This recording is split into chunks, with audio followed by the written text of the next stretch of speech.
Ohio State earns their first win over Michigan since 2019 in a good old-fashioned physical butt kicking.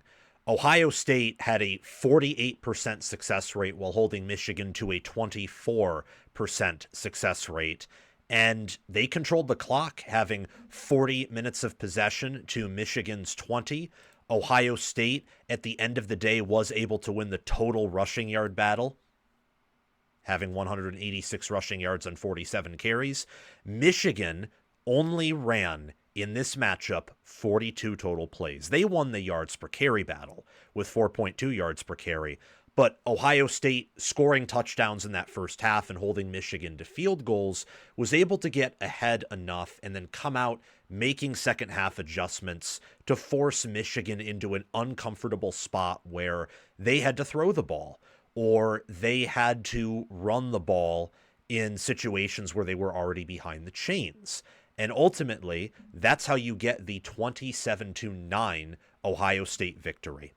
How I would recount this game or recap it is that every position for Ohio State played outstanding. Offensive line, tight end, running back, quarterback, receiver, defensive tackle, defensive end, linebacker, safety, nickel, corner.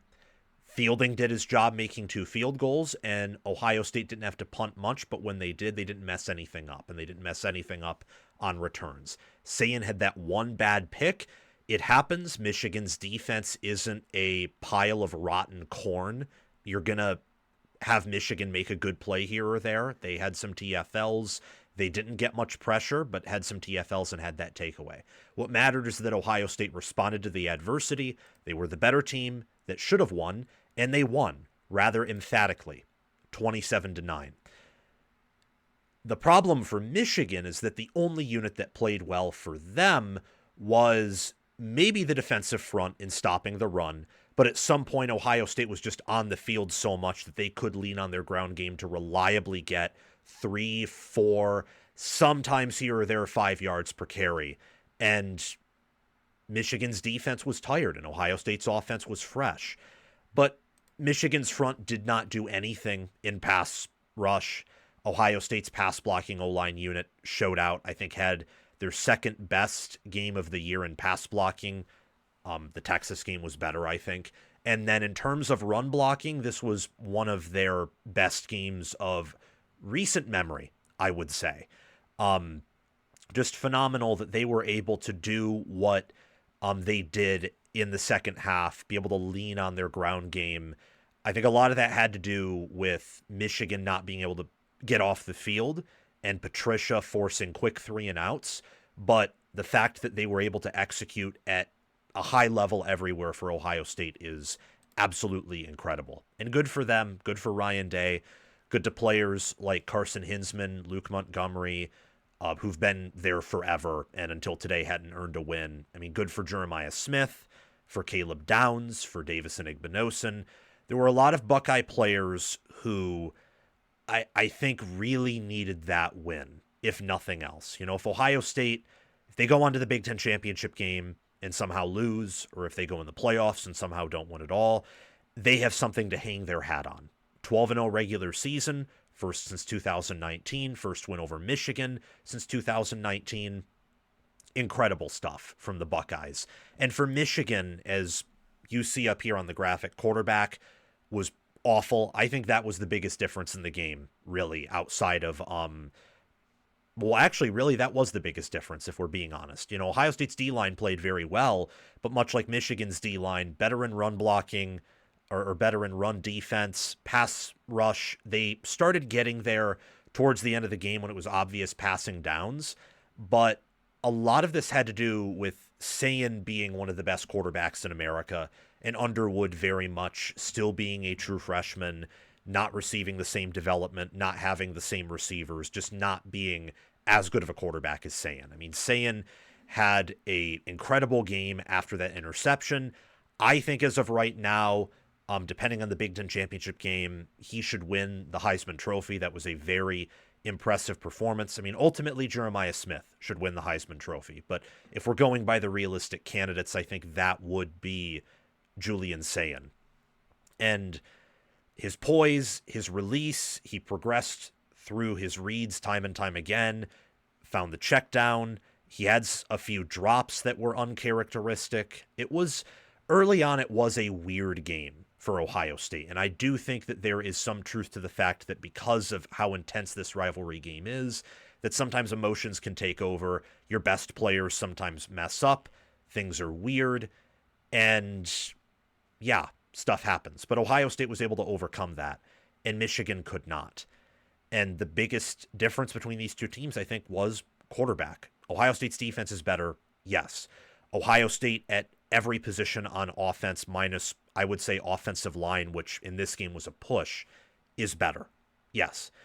And what you had is a situation where, for Michigan, the only thing they could do is occasionally run to the outside.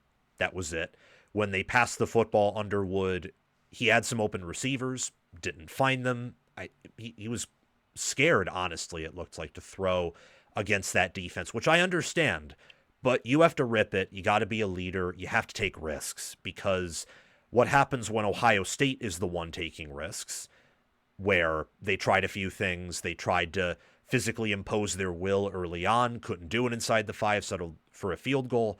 They got back to playing more of the game plan they wanted to, where they went a little bit more pass first. That worked perfectly. They took risks. They changed things up. They kept Michigan's defense honest throughout, and Michigan just did not do that. Ohio State won the coaching battle. Ohio State won the physicality battle. Ohio State won really the everything battle today. They did. These teams aren't on the same planet right now, to be frank. Again, as I mentioned earlier, the only unit for Michigan that I would say played well was the offensive line. That was it. Michigan's offensive line had a good day. Now, there were moments where Ohio State was able to get TFLs or stalwart them. There were other moments where Michigan opened up big holes, and I would say that was probably the first performance that was more than like a drive where someone was able to move the ball on the ground against Ohio State. But they didn't have the passing offense to pair with it. And ultimately, with Matt Patricia and with players like Caden McDonald and Kenyatta Jackson and Caden Curry and Arvell Reese and Styles had a really good day.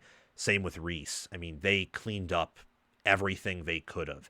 When they were in a position to make a play, they made it. When you're facing that defense, you aren't going to be able to physically kill them. You can't do that. You have to play off of success that you have on the lines of scrimmage with something through the air, and Michigan could never get that going. Ohio State makes adjustments. They start beating up on Michigan's offensive line as Michigan gets out of their comfort zone and Ohio State's playing the game they want to. That's how you end up with the result. Now, Ohio State's offensive line was elite in pass protection the entire game. Run blocking early on was not their strong suit, but as the game progressed and they were able to be fresh, they were in control. They were playing the game they wanted to, and Michigan's defense was on the field for eons, and Ohio State was able to pass the ball deep and like really wherever they wanted to. Deep, over the middle, check down that would go for several yards, usually get a first down. They began to take over, and I think that was Ohio State's best game on the offensive line since I don't know. Probably since 2022, if not 2024, before the injuries happened. Like, that was a really good showing by the Ohio State offensive line. It's a run game that after today, a lot of it happened after the game was out of reach. When it was 17-9 at half, that was really ball game, barring Michigan totally changing things, flipping the game on its head. A lot of Ohio State's rushing success came much later in the game when it was already in doubt. I'm going to bump up Ohio State's rushing game probably from a negative for the team, like something where when they lean on it, it actually hurts them, to probably just being what I would call a like finishing brush, where they use it to effectively get on out of there, to keep the defense honest. I thought Bo Jackson had the best game of his career, and the amount of yards after contact, the amount of defenders he made miss, The power, the acceleration. He had a phenomenal game. He was the best running back on the field. And it's a shame that Jordan Marshall wasn't healthy, so we couldn't see him play at full strength. But injuries are a part of the game. That stuff happens. It's not an excuse for losing, especially as badly as Michigan did, where Ohio State, again, 40 minutes of possession, and they had 419 yards to Michigan's 163, 22 first downs to Michigan's 9. Ohio State really lost the penalty battle. Like, they were clearly emotional. They really wanted this win. They were a bit snippy, but I would say they were still more disciplined, honestly. They took better angles on their tackles. A lot of the unsportsmanlike stuff happened later in the game or was even between both teams. And some of those penalties were just pass interference calls, where if those corners just play a little bit better in coverage, Michigan probably held the 6 points. Like, Michigan got bailed out at different times with some bad play by Ohio State's corners. But the Buckeyes win 27-9. Looking at some advanced analytics here to pair with what's on screen, Ohio State averaged 0.16 EPA per play, held Michigan to negative 0.34. Ohio State had a 10% havoc rate. Michigan had an 11%. A lot of that had to do with the fact that Michigan got more TFLs. Ohio State had a better pass rush. That's where you get the havoc rate right there. Ohio State did a good job really stuffing Michigan's runs. Later in the game, Michigan didn't even have a run for like much of a positive gain, if anything. After that second half, it was vice grips. Ohio State puts on the vice grips, clamp, and Michigan can't do anything on the ground and was put in an uncomfortable position being down the way they were. Michigan, they, got a few TFLs here and there. They stuffed the run at times, but later in that game where, if you have a really deep front and a deep defense and an elite defense, even if you're tired, even if you're on the field all the time, you can make those plays and stops. And Michigan just really couldn't. It's been the story of the defense the whole year. They have a great run defense, but it's not elite. And their pass defense is very suspect. And credit to Ohio State and the receivers, the O-line, the quarterback, play caller Brian Hartline, and the CEO Ryan Day, who comes up with the game plan, who's involved with it every week, to exploit Michigan's weaknesses. Like, they attacked Michigan's secondary first. Early on, Michigan was doing a really good job in coverage, but almost in a very fluky way, where there's just no way that Michigan is going to be able to cover these guys one-on-one. They don't have Will Johnson. They don't have Mikey Sainris still, and even when they did, Ohio State was able to pass the ball a good amount in all of those games where Michigan had awesome corners because they have elite receivers. They always have good, at minimum, quarterbacks, and same thing with Stroud, same thing with Fields, elite college QB. So, and future pro as well, future first-round pick. So Ohio State attacked Michigan's weaknesses. They exploited them. Ohio State is the best team in the country. If not, they are one of the best. They're the favorite to win it all. They, as of this morning, were second in FPI. They will probably be first after today, trading places with Indiana, who they will play in the Big Ten championship game. And that's that. I mean, they were the better team. Michigan is just this fringe top 20 team. They have a lot of work to do. They need a lot of additions in the portal. They need to make a look at some staff changes for sure. They have to look themselves in the mirror after this game and do some things differently. That's just that. And for Ohio State, the only thing they have to look at is the future. You have Indianapolis, you have the college football playoff, you have a chance to go 16-0 and go down in Buckeye history, like as the first undefeated national champion since 2002, where you went 14-0, and that team made history. So there's a lot at stake here. The first checkbox has been checked off by Day and the staff and the players. Now you want to win the Big Ten and then win the national championship. A few takeaways before we look at these teams' schedules and I guess kind of do a bit of an assessment of the season so far. So Michigan's just not there. They're not on the same planet as Ohio State. I mean, Michigan, I will defend this. People will hate me and people will not like me saying this. Like Michigan came in and still leaves with the better ground attack. I know Ohio State won the total yardage battle, but a lot of that had to do with Day and Hartline being smart, Ohio State's offensive line playing a really good game. They were in control from that second quarter onward. Ohio State was. And they were able to keep Michigan's defense on their toes while Michigan's offense was one-dimensional. Like Michigan's ground attack, despite not having anything helping it, running back injuries, every position outside of the O-line on offense sucking, and Michigan's defense not being as well coached as Ohio State's, not having the same athletes, the same players. Michigan's rushing attack did not have the same support or game plan surrounding it that Ohio State's did. They still won the yards per carry battle, and until the game was already in hand, they were still running the football better. That is where, if you're Michigan, it's in particular demoralizing for this reason. If Ohio State straight up won the rushing battle and definitively had the far better backs, the far better offensive line, on top of being better at every other position, you just say, we don't have the players, and we need the players. What sucks for Michigan is that they had chances with some open receivers that Underwood didn't process. They had a chance early on with how they were running the ball and with how they were playing defense to muddy this up and make it close and, play to their strengths while also being good enough at their weaknesses to challenge Ohio State.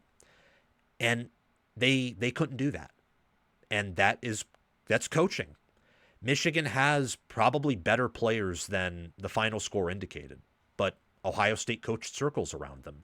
Michigan, they were not confident in their identity. I thought that in the first half, they actually tried to pass a little bit too much when the ground game was working. They had a 5-yard run at 2nd and 5. Like, run game's working. Why not run it again? They pass it. It's incomplete. Now they're behind the chains. They pass it again. No, Underwood took a sack there. So negative play, then it's an incomplete pass, then you punt. Ohio State was much more firm in their identity, where Day and Hartline clearly, we're going to run the ball to play balanced and, to prevent Michigan from teeing off, but we will go aggressive and we will take more of a pass-centric approach, especially targeting Michigan's corners and safeties deep, where we're going to set the game on our terms and we'll run the ball after to get the heck on out of here and maybe to humiliate Michigan a bit, but only after we've established that big lead. That's a coaching thing. And that is where, if you're Michigan, you have a lot to look at, because would this have been a win if for some different things? Probably not. Ohio State's just that much better.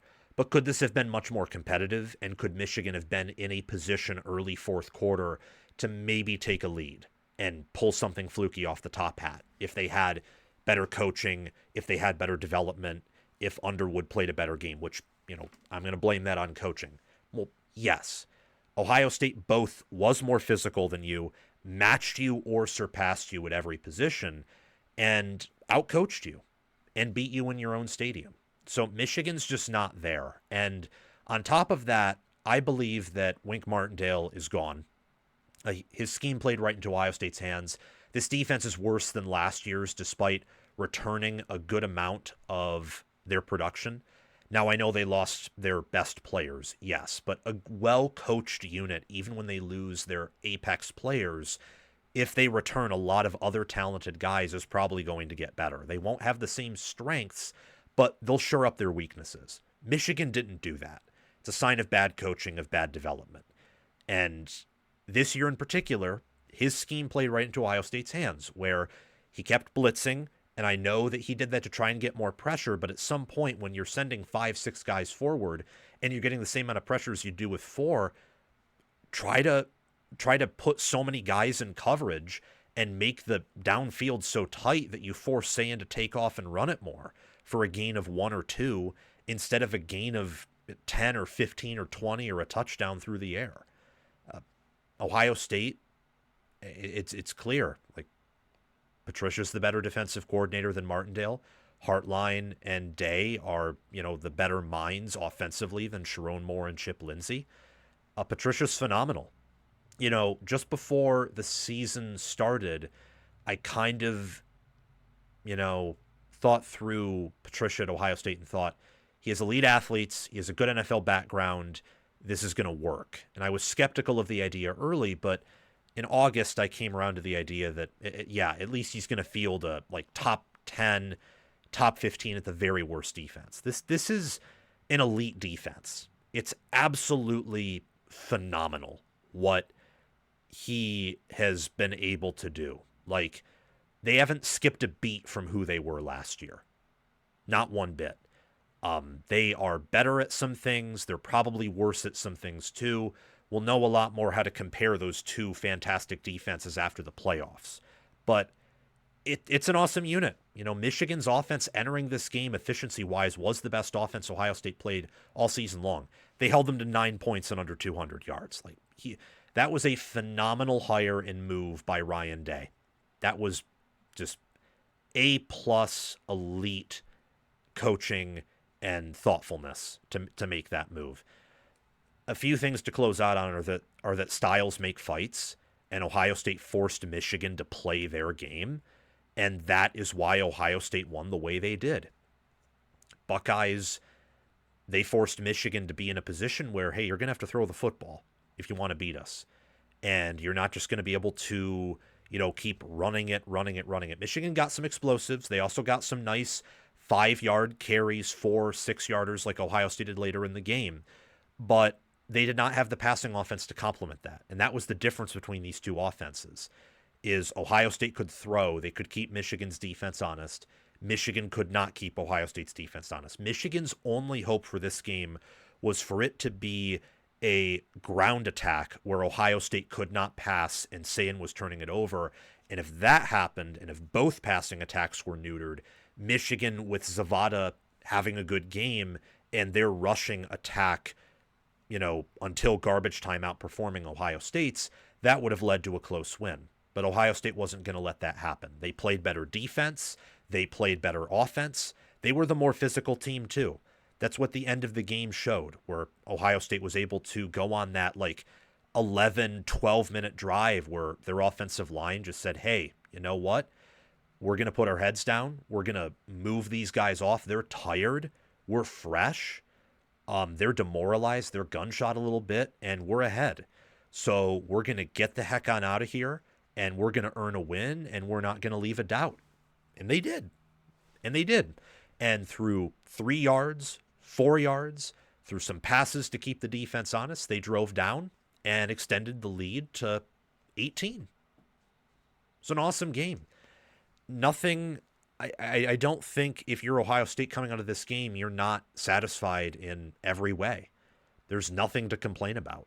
Every position played well. And for Michigan, there is plenty to complain about. That's where we get to, I think, the uncomfortable reality that this season was not a success. I don't know if it was a total failure, but given how this game ended, I'm going to say, yeah, season was a failure. It would have been one thing if they went 9-3 and Oklahoma, USC, and Ohio State were all close losses, but that's not what happened. USC was a blowout. Ohio State was, much like USC, close for a half, but blowout dominant performance at the end of the day by their opponent. Oklahoma was only close because the Sooners' style of play, keep shooting themselves in the foot.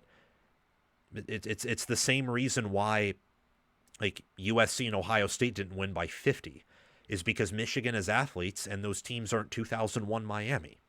So if not for an easy schedule here, Michigan would have had a pretty failed year. And there were some encouraging signs. This team is a little bit better than last year's team, if not maybe even a bit better. I think that the flukish win over Ohio State and over Alabama maybe puffed up the power ratings a bit. They definitely did. But there's still a long ways to go for Michigan, where they got to get better at receiver. They got to develop Underwood and do a better job developing him, because I'm going to be honest and say it wasn't like he was getting pressured every down. It wasn't. It wasn't like his receivers were always clamped. There were times where he had open guys or he had a very clean pocket and he just couldn't hit the guy downfield. Didn't see it. Panicked a little bit. That's a him thing. That's not his supporting cast failed him, and we need to get a better supporting cast. That was a bad game from Underwood, and it's not something you want to see in your biggest game of the year. So Michigan has a lot to work on in the preseason. We'll be covering that here closely, of course, on College Football with Sam. We'll also be covering Ohio State's season, not just for 2026, which I'm very excited for, in general, because Ohio State's always a great team, great program. They're the number one program in America right now, and their schedule next year has a lot more marquee regular season games than this schedule did. But they have a season left. Michigan's season is over. Ohio State's, in a sense, has just begun. I think it began really today. Penn State was a corpse. Texas was not a great team to start the year. This was Ohio State's best test of the season, and while it wasn't a complete and utter blowout from the time the game clock started. It was a dominant performance by the time it ended, and that's all they needed. This team plays Indiana in the Big Ten championship game, a game we'll be previewing and predicting here on College Football with Sam, and they should be the favorites to win it all. They should be favored to win that game. I'm really impressed, and I'm happy. I'm happy for Ryan Day and for Ohio State fans. People know me as a Michigan fan. I'm sure there will be people in the comment section who call me a Michigan fan for saying that Michigan's O-line, for example, played well, or that they have the better rushing offense, which they do. They do. I think anyone who watched that first half would concede to that. There will be people who call me a Michigan fan for saying those things, that I'm biased. But what I will say, regardless of those people who are complete fools and idiots, is I'm happy for Ohio State fans who've been following the channel and Ohio State fans in general, where when I was a kid, before I really got into football, I never really watched Michigan games all that much despite being a fan. And that's because, especially when it came to the Ohio State game, I just felt like they would always lose and they would never, ever win. They'd never get it done. And then it was just, oh, you have a great season in September, October, and early November. Well, here comes the yearly humiliation. And I feel like for Ohio State fans, that's kind of what the past 3 years have been, where 21 could have been a fluke, 22 was not, 23, Michigan didn't have their head coach and Ohio State had a great game plan, but Michigan was just better. And then last year you had the disaster that was 13-10, where holy cow, what was that? Are we going to ever beat these guys again? And in the same way that Harbaugh was able to overcome the Ohio State stuff, Day today overcame the Michigan stuff. And for that, I'm happy. He's a great person. He's an elite coach. He's an elite person. And he's commanding an elite squadron this year. He's commanding a team who should win the national championship, a team that in its own way has already made history, and he commands the number one program in college football right now. So for Buckeye fans who were patient, who were, frustrated with last year, and who went through that run and who went through the run this year, where ever since that loss, they've been 16-0. It's an impressive win streak. I think it's the longest win streak in college football right now. Good for you. I'm happy for you. That's all we have to say here on College Football with Sam. Thank you guys so much for watching this instant reaction. Sure, there's going to be a lot of comments. I'm sure there's going to be Michigan people accusing me of shilling for Ohio State. Sure, there's going to be Buckeye people accusing me of, not admitting that they have far superior players and that none of Michigan's players would start for Ohio State. I'm sure. That's what makes this rivalry so awesome, is that, the minute someone says something you don't like, you get angry. I, personally, and I think this is a sign of great things to come for the channel, am totally at peace, honestly. It was pretty easy for me to concede in this video that Ohio State outplayed Michigan on every front. They were the better team. They were the tougher team. And they were better coached. And they're the better program right now. So, pretty easy. We're objective as always on College Football with Sam. That is our mission. Our mission is to make you a better fan, and our mission is to always engage and to cover the sport in the best way possible. Signing off here. We'll have a show tomorrow, 10 a.m. Eastern Time. Be there. Go Blue, go Buckeyes. This is the greatest rivalry in all of sports. If I could talk about this game for another 30 minutes, I would, because it's that awesome. Let the new 10-year war commence.